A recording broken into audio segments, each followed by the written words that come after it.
바로 7위의 주인공은 이재명 정부의 초대 법무부 장관, 바로 정성호 장관입니다. 아시는 것처럼요, 지난 금요일과 토요일에 넘어가는 그 밤 사이 마감 7분 전에 이 대장동 항소 포기, 그 논란 사장이 만만치가 않습니다. 이 이슈를 가장 먼저 제기했던 한동훈 전 대표가 선공에 나서고, 오늘 현 정성호 법무부 장관도 이례적으로 과천 법무부 청사 앞에서 20분간 작심 발언을 쏟아냈는데요. 바로 전현직 법무부 장관 간의 정면 충돌입니다. 항소 여부는 신중하게 알아서 판단해라. 맨 처음에 그렇게 얘기한 것 같습니다.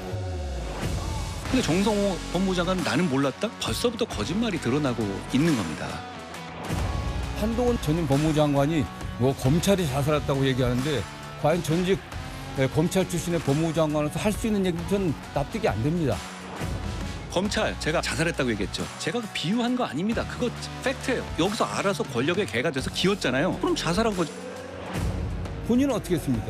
윤석열 대통령 그 징계 사건 관련해 갖고 1심에서 승소했는데 항소 정권 받고 장관 취임하자마자 변호인들 바꿔 갖고서 사실상 징계 축구하듯이, 저는 그럼에도 불구하고 장관으로서 구체적 사건에서 이래저래 하지 않는 것이 원칙으로 삼았고, 제가 매일 보고 맞습니다.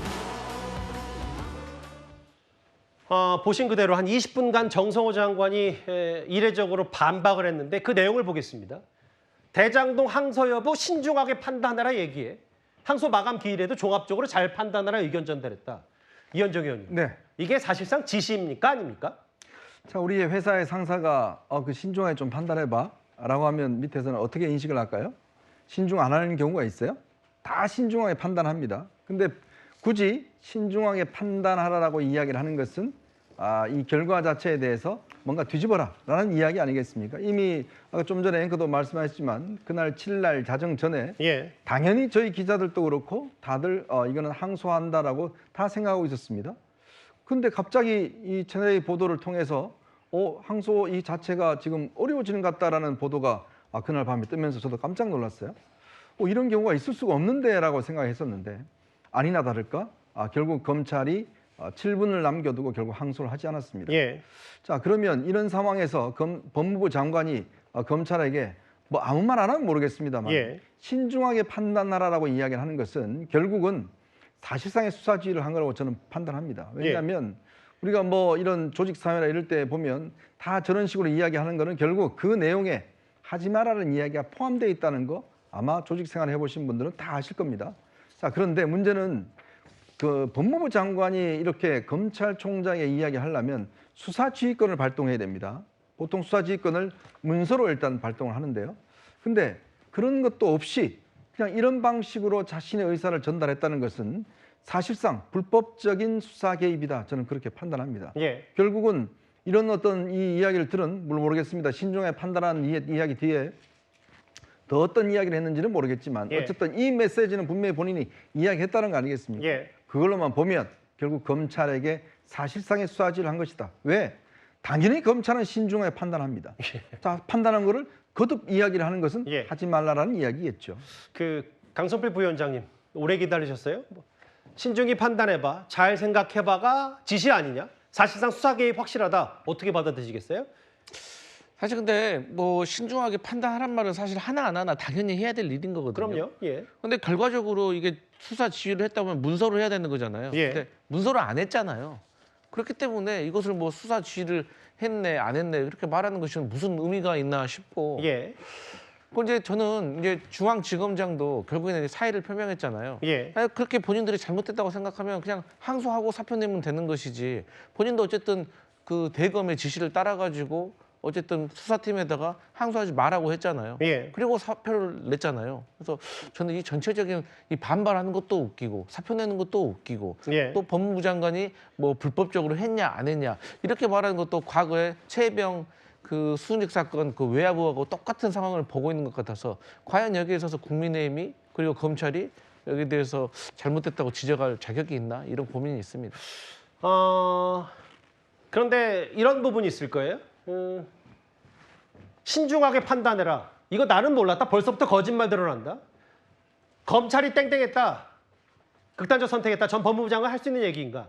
비유 아닌 팩트다. 알아서 권력의 개가 됐다. 이런 정면 충돌 양상도 있고요.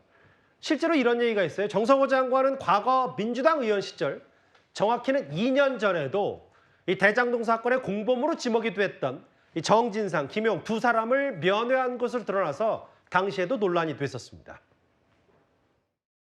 천장 부재 증명, 그게 영어로 알리바이입니다.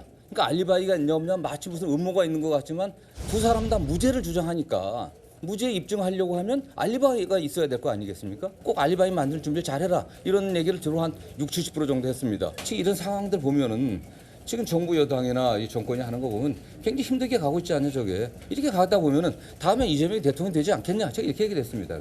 그 인정상 의리상 간 겁니다. 사적인 사담이에요, 그야. 인정상 간 거다. 사담이었다. 성추행 부장님. 야당에서 얘기하는 건 신중히 판단하는 게 사실상 지시 수사지휘권, 부적절한 외압, 윗선 개입 아니냐라고 얘기하는 게 과거에 핵심 당사자들, 피고인들이 하나였던 이재명 대통령 관련된 의혹들, 김용 전 부원장, 정진상 실장, 알리바이가 중요하다. 마음 흔들지 마라. 이것과 지금의 저 신중히 판단하는 것과 뭐가 다르냐.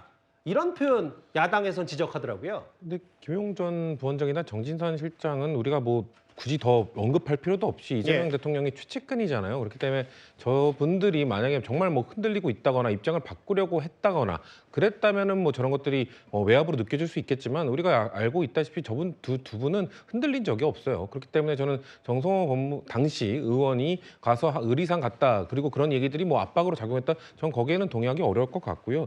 그리고 법무부 장관으로서 신중하게 판단하라고 얘기한 것 그것은 법무부 장관이 취임한 이후에 그리고 아마 이재명 대통령과의 국무회의에서 나왔던 아마 영상이나 이런 걸로 많이 알려져 있는 그 검찰의 기계적 기소와 관련되어서 법무부 장관도 입장을 표명한 적이 있기 때문이 아니겠습니까? 왜냐하면 작년 사법연관 기준으로 검찰이 단독 항소한 거에 대한 파기율이 22%에 불과합니다. 피고인이 했을 때 절반에 불과하기 때문에 이런 것들이 너무 신중하게 판단하지 못한 것 아니냐, 검찰들은 뭔가 기계적으로 항소하는 것 아니냐 이런 전체적인 원론적인 이야기가 있기 때문에 저는 정성호 장관이 그래 뭐 3, 4일 그 1심 난 이후에 이번 항소를 한다 하더라도 그런 것들을 신중하게 한번 판단해봐라고 이야기한 것이 그거 야 하지 마라고 압박으로 느꼈다는 것은 너무 결과론적으로 그냥 그 항소 포기가 됐기 때문에 그거에 대해서 지시한 것 아니냐라고 너무 끌고 가는 것 같아요. 저는 이거는 노만석 검찰 대행이 굳이 비판한다면은 그건 알아서 긴 거라고 봐야 되지 않나. 그쪽을 비판해야 되는 거라고 보지. 정성호 장관의 압박 때문에 알아서 겼다. 압박 때문에 저는 판단했다고 보지는 않습니다. 뭐 알아서 꼬리를 내렸다라는 취지는 일단 성춘 부장께서도 그 항소 포기가 이례적이라고 보시는 건 보시는 거네요. 이례적이죠. 이게 흔히 있는 일 아니죠. 그러니까 기계적 항소에 대한 비판은 있을 수 있습니다만 왜냐하면 이게 관련된 판례가 그렇게 존재하지 않는 것이잖아요. 그렇기 때문에 다양한 해석들이 있습니다. 법조계에서도 이것을 항소로 해가지고 2심으로 간다고 하더라도 사실상 특경가법의 그 배임죄 유죄까지 받아내기 어려웠을 것이다. 왜냐하면 이 대장동 사건 처음 있었을 때부터 워낙 이게 복잡한 것이고 이거를 배임 고의성을 입증하는 게 어렵기 때문에 항소로 간들 혐의가 뭐 추가적인 가능성이 있겠느냐라는 비판도 있습니다만 그냥 국민들 보시기에는 그냥 기계적인 항소를 하더라도 갔어야 되는 것 아닌가라고 의구심을 가질 수 있기 때문에 이런 이목이 집중되는 사건에 대해서 검찰 권한대행이 그런 걸 지휘했다는 거에 대해서는 글쎄요. 저는 어느 정도 비판이 있을 수는 있다고 인정합니다. 그런데요. 지금 이 항소 포기 논란 싸움이 꽤 크게 번져서 윤석열 정부의 초대 법무부 장관이 한동훈 전 대표와 이재명 정부 초대 법무부 장관이 정성호 장관 간에 뭐 하나 더 붙은 게 있어요. 이현종 의원님. 네. 오늘 정성호 장관이 저 20분간의 작심 발언 때 뭐 했냐면 한동훈 전 대표에서 당신도 법무부 장관 때 윤 전 대통령 징계 상고 안 하지 않았냐, 의도적으로 뭉개지 않았냐라고 했더니 한동훈 전 대표가 상고 포기한 적 없다, 팩트 틀렸다, 고소하겠다 뭐 이렇게까지 얘기하더라고요. 정성호 법무부 장관은 우리 탑10을 안 보시는 것 같아요. 어제 주말 탑10에서 그 문제를 이야기를 했고 또 그 문제에 대해서 바로 정정을 한 바 있지 않습니까? 그때는 이미 한동훈 전 대표가 법무부 장관이 아니었을 때죠. 근데 이미 그 사실 자체가 이미 SNS를 통해 다 알려졌음에도 불구하고 또 그거를 반복하더라고요. 그래서 아마 한동훈 전 대표가 이를 형사상 고소를 하겠다라고 좀 전에 입장을 밝힌 걸로 알고 있습니다. 자, 그런데 오늘 제가 이 정성호 법무부 장관의 이야기를 쭉 들으면서 하는 이야기는 자, 이번에 이 1심에서 이 4년에서 8년 받은 사람은 5명입니다. 자, 근데 유독 유동규 씨에 대해서만 계속 이야기를 해요. 자, 유동규 씨가 그 고영함보다 1년 더 선고했다. 그렇기 때문에 충분히 했다라고 이야기했는데 왜 김만배 씨에 대해서는 이야기를 안 했죠? 김만배 씨는 12년형이 구형됐는데 8년형이 됐잖아요. 왜 그 이야기는 언급을 하지 않더라고요? 그리고 그 많은 추징액들에 대해서 나중에 민사소송을 하라고 이야기를 하는데 아니 민사소송으로 하면 기본적으로 형사에서 판단을 해줘야 민사에 영향을 미치지. 그리고 또 한 가지 있습니다. 왜 이런 사안들을 아까 조금 전에 얘기했지만 항소에 대해서 신중하게 해야 된다고 하는데 왜 하필 이 사건에 처음 적용하나요? 다른 사건 적용하면 안 되나요? 다른 사건들 많지 않습니까? 예를 들어서 무죄 났는데 계속 항소하고 있는 사건 이재명 대통령이 이야기를 했잖아요. 근데 왜 첫 번째 사건이 왜 이 사건이 되느냐는 문제죠. 자, 조국 전 장관이 본인이 그 법무부 장관 있을 때 예규를 바꿨습니다. 출두할 때 밑으로 지하 주차장 갈 수 있도록 했습니다. 그 첫 번째 수혜자가 누구죠? 본인이었지 않습니까? 자, 이재명 대통령이 항소 이거 신중하게 해라라고 이야기를 했는데 왜 첫 번째 대상자가 대장동 사건이어야 되는 거죠? 자, 그러니까 국민들이 의구심을 갖는 겁니다.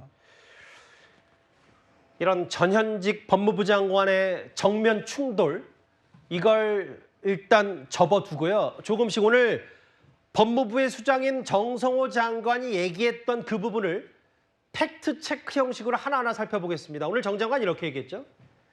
항소 포기 논란에 대해서 아니 구형보다 높은 형을 선고받은 사람도 있기 때문에 항소 안 해도 문제없다고 판단한다. 구자랑 변호사님 저하고 화면을 같이 볼까요? 구형이 징역 12년, 1심 8년 나왔고 징역 10년에 5년, 유동규 전 법무부장 7년에서 8년. 구형보다 높은 형이 선고받은 사람 딱 두 사람이에요. 유동규 전 법무부장과 정미영 변호사. 그럼 나머지는 뭐냐? 이걸 어떻게 받아들이세요? 그러니까 설명이 안 되는 거죠. 지금 계속 논란이 되는데도 불구하고 양형부당 하나만 붙잡고서 얘기하시는 건 다른 거를 커버할 수가 없다. 왜냐하면 양형부당에 대해서 할 것 같으면 2명에 대해서만 항소 자제 이렇게 하셔야 되는데 그것도 아니고 그리고 항소라는 건 크게 두 파트가 있습니다. 무죄가 난 거에 대해서 유죄로 해달라고 항소하는 거 그리고 양형에 대해서 항소하는 거 두 개는 완전히 별개예요. 그리고 그 두 개에 대해서는 양형부당에 대해서 고려하는 건 검찰이 공소 제기한 내용이 전체가 다 유죄가 됐을 때 다 유죄가 되고 나서 양형만 다툴 때 그러면 양형에 대해서 맞냐 적냐 요걸 따지게 되는 건데 양형이 많이 나왔기 때문에 무죄에 대해서도 다툴 필요가 없다. 이런 건 있어 본 적이 없는 얘기입니다. 그리고 다른 사람에 대해서도 설명이 안 되는 것이고 이게 굉장히 이득을 주는 것이 될 수밖에 없는 게 이 김만배 일당에 대해서는 민주당에서도 예전에 부패 파렴치범이라고 얘기를 했었어요. 비난을 했었고 지지난 대선 때도 몸통 바꿔치기만 하려고 했죠. 이재명이 몸통이다라고 하니까 윤석열이 몸통이다, 유동규가 몸통이다 이런 식으로 해서 부패 범죄라는 건 인정했었고 당시 이재명 지사도 부패 파렴치범이라서 사면 대상 아니다라고까지 얘기를 했었는데 이 사람들에 대해서 항소를 안 하는 거 그걸 양형에 대한 것만 가지고 설명하려고 드는 거는 다른 거에 대해서 근거 없다라는 것을 설명하는 것이고 이거는 지금 민주당 분들도 이례적이다라고 얘기하잖아요. 이런 예는 있어 본 적이 없습니다. 사실 무죄가 된 부분에 대해서 유죄가 될 경우에는 추징 금액도 엄청나게 다르잖아요. 지금 이 판결에도 나와 있어요. 전체 공소 제기해가지고 유죄가 인정될 부분 중에 473억이라도 회수를 해야지 그렇지 않을 경우에는 민사소송으로 회수되기가 굉장히 곤란한 상황이므로 이 형사 사건에서 추징을 명한다라고 그 논증이 있거든요. 심지어는 거기에 민사사건은 언제 끝날지도 모르고 심지어 이재명 대통령에 대한 사건은 중단되어 있으므로 더 곤란하다. 그래서 추징한다라고 했는데 왜 부패 파렴치범에 대해서 국민을 위해서 시민을 위해서 환수될 수 있는 기회를 스스로 포기하는 것인지 이게 설명이 안 되는 것입니다. 오히려 민주당에서도 성남 시민을 위해서 환수되는 거에 대해서 더 노력해달라고 공소제기한 팀에 대해서 응원을 해야 되는 문제고 기본적으로 항소를 포기한다? 1, 2, 3심이 왜 있는지 부족한 부분에 대해서 채워 넣고 이거는 지금 유죄는 맞는데 범죄 시점의 액수를 정확하게 따져달라 딱 그거 하나거든요. 그럼 따질 수 있는 부분은 채워 넣어야 되는 겁니다. 성청 부장님. 정성호 장관 말이 맞다면 대장동 일당 5명 가운데 김만배, 정영학, 남욱 이 사람들을 항소해야 맞는 거 아니에요?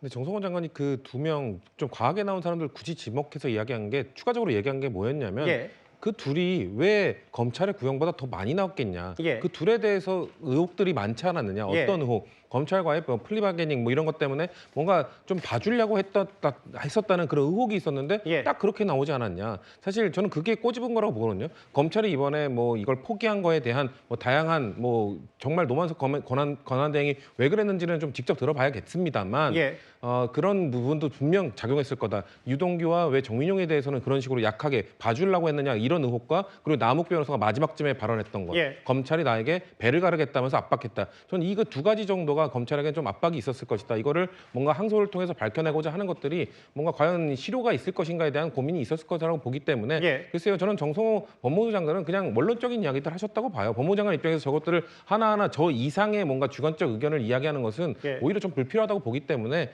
전 그냥 원론적으로 할 수 있는 선에서 아니 뭐 구형보다 높게 나왔으면은 그래도 검찰이 생각했던 것보다 높게 나왔으니까 그 2명 정도는 잘한 거 아니냐라는 원론적인 이야기를 해주셨다고 생각하면 될 것 같습니다. 근데 이제 그 성춘부장 말씀처럼 정성호 법무부장은 원론적인 얘기 할 거였으면 아예 20분 작심 발언 안 하고 아예 묵묵부답으로 일관했으면 이런 논란들도 되레 더 키우진 않았을 텐데.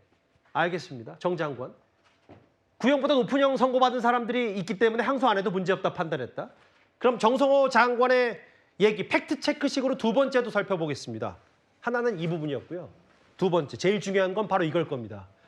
이렇게 항소를 포기하게 되면 김만배 씨만 무려 5천억 원을 가져간다. 대장동 일당의 7,800억 원대 수익 가운데 상당액을 그대로 챙기게 됐다. 지금 뭐 시쳇말로 이 사람들 이불 덮고 웃고 있을 거라는 말까지 나오더라고요. 그런데 정성호 장관은요. 민사소송으로 구제받을 수 있다는 주장도 했습니다.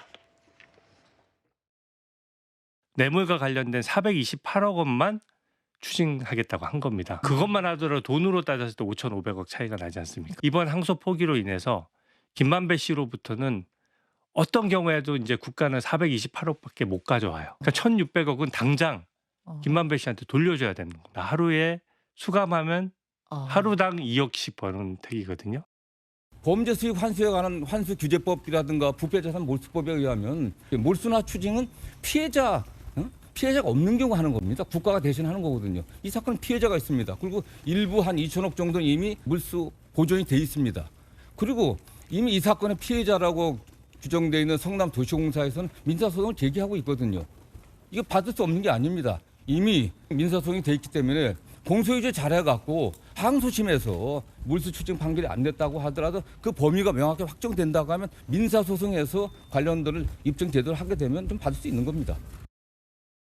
저희가 준비한 제 옆에 화면을 한번 볼까요? 김만배 씨 1심에서 428억만 추징하겠다고 했기 때문에 차액 5,684억. 유동규 전 본부장은 4,200만 원. 남욱 변호사 1,011억. 회계사 정영학 씨 647억. 일단 항소 포기했기 때문에 이렇습니다. 다음 화면을 볼까요? 구자랑 변호사님. 정성호 장관은 이거 민사소송으로 충분히 돌려받을 수 있다는데요? 그게 어렵죠. 어려우니까 1심 판결에도 그게 어려워가지고 473억이라도 추징을 해준다라는 명시적인 문구가 있는 거거든요. 이게 그건 피해자들한테 알아서 하세요 이렇게 되는 건데 왜 그렇게 해야 되죠? 항소심에서 금액 범위가 나오면 그걸 가지고 민사소송하면 된다 이렇게 얘기하시잖아요. 항소심에서 금액 범위 나오면 추징이 붙었을 때 같이 그냥 자동으로 회수가 되거든요. 그리고 그 범죄 부패 재산에 대한 몰수추징법에 의하면은 그렇게 국가가 가져오면은 그거를 피해자한테 환부해서 돌려주게끔 돼 있어요. 이렇게 간단한 절차를 거치는 건데 항소만 하면 이게 그냥 자연스럽게 피해 회복이 될 수 있거든요. 근데 그 부분에 대해서 형사 사건에선 더 이상 따지지도 못하게 만들고 민사소송에서 알아서 하세요? 라는 게 말이 안 된다. 피해자가 있는 범죄입니다, 이거. 성남 시민들이 피해자잖아요. 근데 그분들에 대한 피해 회복에 대해서 조금이라도 관심이 있으면 이런 식으로 못 하신다. 이런 건 있어 본 적이 없는 겁니다. 그리고 이 민사소송이라는 건 형사사건이 나오고서 변호사의 역량에 따라서 이기고 지구가 그때 가서 다시 결정돼요. 그렇기 때문에 형사사건에서 자연히 유죄면 추징 이렇게 되는 이 간단한 거를 민사소송에서 다시 또 법원 비용이라는 거, 변호사 비용이라는 게 굉장히 많이 듭니다. 이 혈세 쓰면서 해야 되거든요. 그 모든 거를 민간 영역으로 맡겨버린다라는 거는 실체 진실이 형사사건에서 밝혀지는 게 그렇게 어려운가. 그리고 하나 더, 유동규 씨는 지금 진술한 게 유죄 판결에 의해서 맞는 얘기로 지금 밝혀졌잖아요. 그때 유동규 씨가 진실을 얘기하기 시작했을 때 김만배 씨는 버텼어요. 그때 왜 김만배는 버틸까요? 라고 했을 때 저도 그렇고 다른 분들도 그렇고 이렇게 된 마당이니까 돈을 지키려는 요인이 가장 큽니다라고 했죠. 근데 지금 돈을 지키게 됐어요. 그러니까 김만배 씨는 2심에 가서 실체 진실을 털어놓을 요인이 사라진 겁니다. 제가 그리고 그때도 얘기했던 게 피고인이 심경변화를 일으킬 때가 두 군데가 있는데 구속됐을 때 그리고 1심에서 중형 떨어졌을 때 심경변화를 일으킵니다라고 몇 년 전부터 쭉 얘기했거든요. 그 요인도 또 사라진 거예요. 그러니까 지금 2심은 쉽게 말해서 피고인들이 역량껏 털어낼 수 있으면 털어보세요라는 판을 깔아주고 검찰은 그냥 수세적으로 빠져나오는 겁니다. 구 변호사님 잠시만요. 이제 법적인 부분을 좀 묻고 싶어서 왜냐하면 뭐 오늘 몇 년만 살고 나면 재벌도 했을 거라는 뭐 조롱과 풍자도 있던데 이게요. 이렇게 형사 사건으로 묶어두지 않고 예를 들어 아까 정성호 장관처럼 민사소송으로도 충분히 가져올 수 있다라고 얘기하는데 또 다른 법조인들 법 쪽에서 얘기하는 게 뭐냐면 이거 만약에 안 묶어두고 민사소송하면 민사소송이 차일피일 미뤄주면 만약에 김만배 씨가 5천억 그냥 다 써버리면 뭐 아무런 제약도 없고 무효다. 5천억 다 써버리면 제약할 수 있는 법적 권한이 없다. 이렇게까지 얘기하더라고요. 그렇죠. 민사소송은 그래서 집행까지 완료되지 않으면은 판결에서 이기고서도 아무런 정말 경제적 이득 1원도 못 얻는 경우가 많습니다. 예. 그래서 정말 뭐 10억짜리, 100억짜리 승소 판결을 갔더라도 이거 휴지 조각이다 이렇게 한탄하는 분들도 굉장히 많거든요. 예. 그 영역으로 맡겨버리신 거예요, 지금. 이게 형사사건에서 한 번에 해결되고 이건 피해자가 있는 범죄입니다. 몇 번 얘기하지만 피해자를 위해서 간이한 절차로 특별법까지 만들어져 있어서 예. 간이하게 국가가 찾아와가지고 하는 건데 쉽게 말하면 절도범이 제 물건을 갖고 도망갔어요. 근데 그 절도범 경찰이 잡았는데 제가 고맙습니다 그랬더니 이거 제가 잡았으니까 물건은 제가 가질게요. 뭐 이런 식인가요? 알아서 하세요? 뭐 이런 식인가요? 물건 돌려주잖아요. 이거는 왜 돌려주면 안 되죠? 이렇게 그냥 형사사건에서 간단하게 하게끔 법도 만들어져 있는데 이 부분에 대해서는 김만배 씨가 잘 빼돌리고 지금 뭐 변호사비도 천문학적으로 계속 쓰고 있잖아요. 예. 지금 다 소비해버리면 나중에 없습니다라고 하면 집행할 알겠습니다. 방법이 없습니다. 아무래도 중요한 건 글쎄요. 범죄 수익도 추징 못하는 나라가 되는 거 아니냐라는 비판이 있어서 정성호 장관의 이 주장에 대해서 아예 정 장관의 개인 자산도 동결시켜야 된다라고 주장한 사람도 있습니다. 본질적으로는 대통령이 권력 악용해서 자기 공범 사건에 개입한 거예요. 그래서 공범에게 수천억 챙겨준 거고요. 예. 결국은 관련자들 다 감옥 가야 되고 그 수천억 손해를 자기 돈을 물어내야 합니다. 그냥 감옥 가는 문제가 아니라 예. 이거는 정성호 법무부 장관 이하 예. 관련자들 각각 개인 재산 동결해서 국가가 손해배상 청구해야 합니다. 강하게 비판을 해서요. 성춘 부장 아니죠. 이제 정확히는 이제 강선필 대변인께 반론을 들어야 될 것 같아서 아예 대통령이 공범들 수천억 챙겨준 거고 저렇게 하니까 정성호 장관 자산도 동결시켜야 된다라는 게 한동훈 전 대표 주장이에요.